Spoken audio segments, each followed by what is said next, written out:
May goreng. Tara, luto tayo. Hinugasan ko na nga pala yung dalawang itlog. Importanteng hugasan yan para malinis. Ilalaga ko na nga siya. So hintayin nga lang natin yung kumulo. At ayan nga, meron akong pechay na natira sa ref.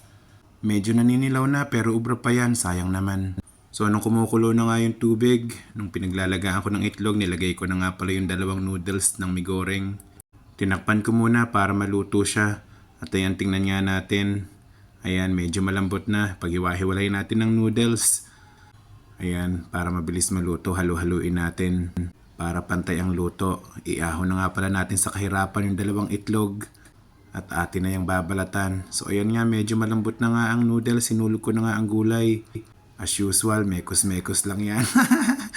Takpan ulit natin para medyo maluto. At maya-maya nga lang, ayan, dinrain ko na nga yung water. Hindi naman super drain kasi hindi rin naman masarap yung super dry. Nilagay ko na nga yung mga seasoning mix. Ang bango nito, ayan, nilagay ko na nga yung mga pampalasa niya para mahalo na natin at nang makain na. May goreng for today's video nga pala.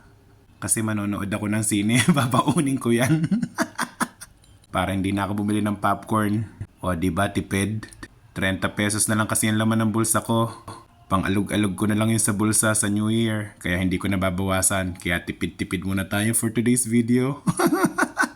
Ayan, halu-haluin lang natin para maging pantay yung halo niya. At nang ma-mix yung mga ingredients niya. So tara, tikman natin kung okay na.